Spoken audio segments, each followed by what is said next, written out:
Welcome guys to another vlog. और time खराब किए बिना सीधा अपने टॉपिक पर चलते हैं। आप यहाँ पर आए हो वीडियो देखने उस शेयर की जो 3500 रुपये का है, उसी की आसपास रेंज में घूम रहा है और कैपेबिलिटी बहुत ऊपर की रखता है।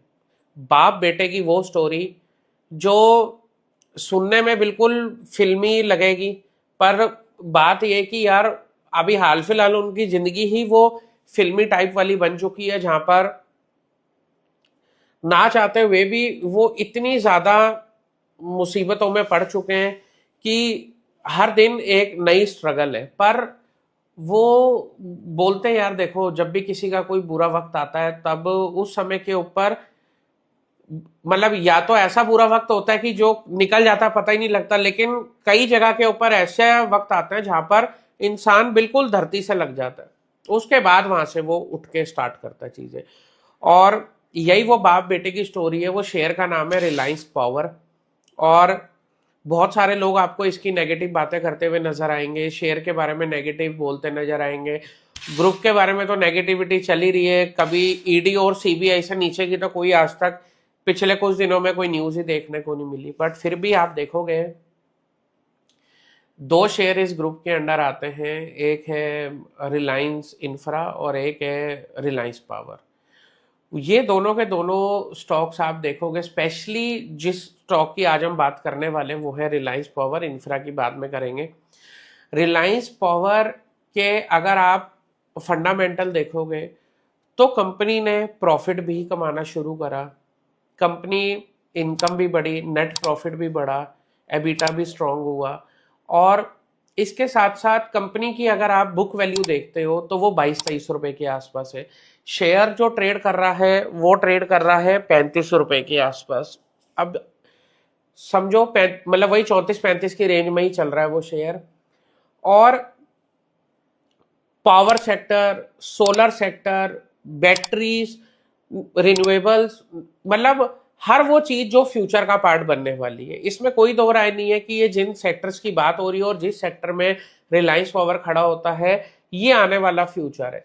लेकिन बहुत सारी परेशानियां, कभी कोई बैंक के लोन का फ्रॉड, कभी कोई किसी चीज का फ्रॉड, सीए का फ्रॉड, ये वो फलाना ढिमकाना, हर जगह से ही परेशानियों ने रिलायंस पावर को ग्रुप को घेर के रखा हुआ है।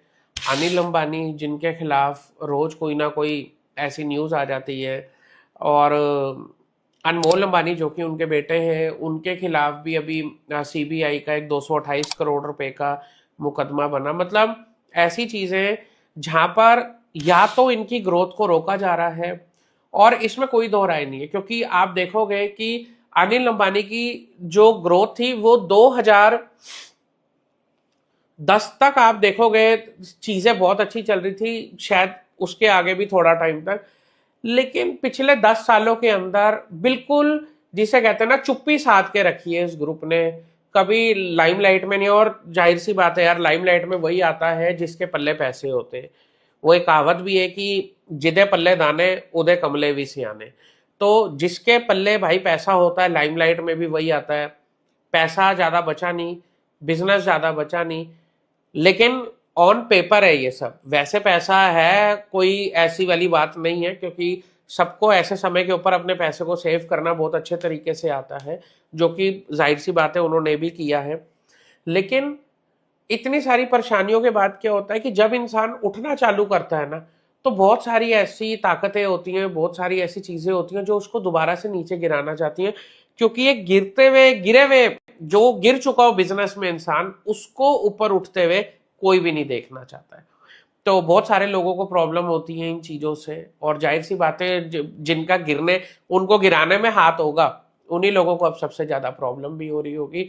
हम लोग पॉजिटिव इसलिए क्योंकि यार एज अ बिजनेसमैन आप सोच के देखना, बहुत मुश्किल होता है इस समय के ऊपर सोचना, स्पेशली शेयर बाजार में। और एक आप ह्यूमैनिटी के नाते भी सोच के देखना, हमारी सोच ये बोलती है कि यार अगर कोई बंदा बिजनेस में आया, इंडिया में ये चीज बना दी गई है कि अगर आप बिजनेस में फेल हो गए हो तो वो एक फ्रॉड है। बड़ी सिंपल सी शब्दों में बात है भाई, अगर आप बिजनेस में फेल हो गए हो तो यू आर अ फ्रॉड।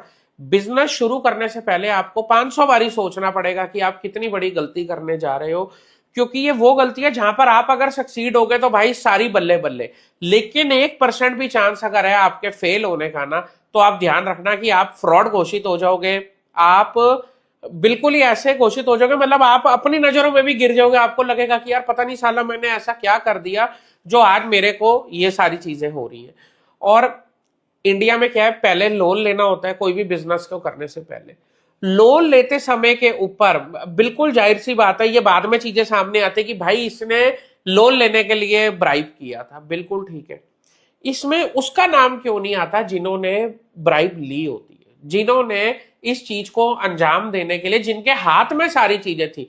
एक ग्रुप आ गया भाई, उस ग्रुप ने कहा हमें लोन चाहिए, ठीक है भाई, अगर वो ग्रुप एलिजिबल नहीं है तो लोन से मना कर दो, फिर उसको लोन ही क्यों देना। बट उसको लोन भी देना है, और लोन देने के बाद जब वो फंसेगा तो उसके साथ भी खड़े नहीं होना। और ऐसा किसी बैंक का कभी नाम नहीं आएगा, उल्टा दिखाएगा कि बैंक ने भी इनके खिलाफ केस कर दिया। भाई क्या कर दिया, तुम्हारे एम्प्लॉय ने तो बिक के लोन दिया था, और क्या किया है ये तो बताओ।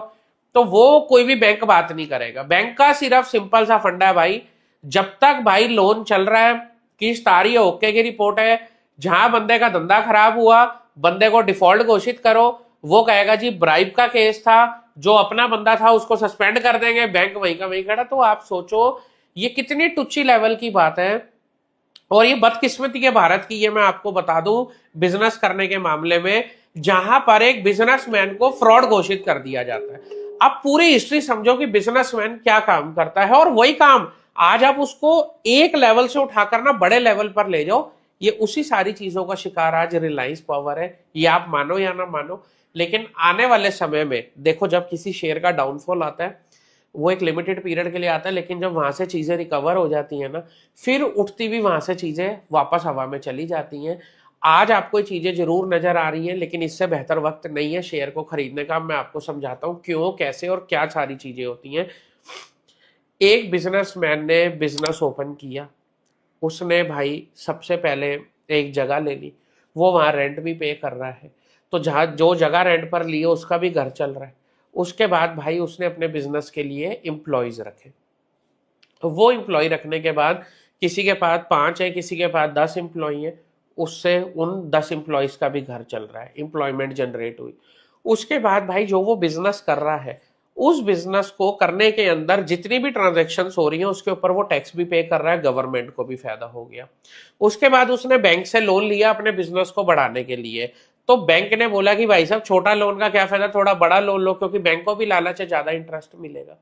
तो जहां पर जो चीज होनी चाहिए थी 1 करोड़ रुपए की, बैंक ने आके तरीके बताए। ऐसे बहुत सारे केसेस में ऐसे होता है जहां पर बैंक के एम्प्लॉय जो होते हैं उनको सारा ज्ञान होता है कि लोन कैसे पास होना है, क्या क्या चीजें दिखानी होती हैं, कैसे सारी पिक्चर बना दी जाती है कि भाई साहब 1 करोड़ के माल को 50 करोड़ का माल दिखा दिया जाता है। बहुत सारी ऐसी चीजें होती हैं, ये कांड ऐसे नहीं होते, बड़े हाई लेवल के दिमाग लगाकर सबको पता होता है ये बैंक वालों को कि इन चीजों को कैसे प्ले करना है। वो करने के बाद उनको 1 करोड़ से ये बताया जाता है कि भाई साहब आप 50 करोड़ तक का लोन कैसे ले पाओगे, उसके लिए दिमाग लगाओ। फिर बिजनेसमैन अपनी प्लानिंग करता है, वो 10 की जगह 100 बंदे रखता है काम करने वाले। जाहिर सी बात है ज्यादा पैसा होगा तो बिजनेस और बड़ा करना पड़ेगा, और एम्प्लॉयमेंट जनरेट होगी, और बड़ी जगह चाहिए होगी, जगह वाला भी पैसा कमा रहा होगा रेंट लेकर, जो 100 एम्प्लॉय रखे होंगे वो भी पैसे कमा रहे होंगे, उनका भी घर चल रहा होगा, ज्यादा ट्रांजेक्शन हो रही है तो गवर्नमेंट को भी पैसा मिल रहा होगा, बैंक को ब्याज मिल रहा होगा जो उन्होंने लोन दिया होगा। लेकिन बीच में कभी एक ऐसी सिचुएशन आ जाती है, देखो भाई आज की तारीख में आप कोई भी बिजनेस कर रहे हो, कोई भी ऊंच नीच हो सकती है, इसमें कोई दो राय नहीं है। बिजनेस करते के बीच के अंदर कभी ऐसी सिचुएशन आ सकती है कि आपका कॉम्पिटिटर इतना स्ट्रांग खड़ा हो गया है, या आपके कॉम्पिटिटर ने कोई प्राइस नीचे कर दी है, या कुछ भी हो सकता है, कोई सीजनल काम हो, कुछ भी हो, ऐसी सिचुएशन आ जाती है जहां पर आपके पास बिजनेस आना कम हो जाता है, माल बिकना कम हो जाता है। उसके वेरियस रीजंस हो सकते हैं, आपके में कोई क्वालिटी पैरामीटर पे कोई बात आ गई जिसको आपको ठीक करने में इट विल टेक टाइम, आपकी सोर्सिंग जो थी प्रोडक्ट की वो महंगी हो गई, और आपके कॉम्पिटिटर के पास बहुत सारा माल पड़ा था और वो खूब सारे पैसों से भरा हुआ था, उसके पास माल पड़ा था वो अभी भी सस्ते रेटों पर बेच रहा है, आपकी क्लाइंटेज शिफ्ट होगी, मार्केटिंग की स्ट्रेटेजी आपकी वर्क नहीं कर पाई। So there are various reasons की जिस वजह से आपका बिजनेस डाउन हो सकता है। द पॉइंट बिजनेस डाउन हुआ आपका, उस सीन के अंदर आपने, सपोज करो आपकी एक इंस्टॉलमेंट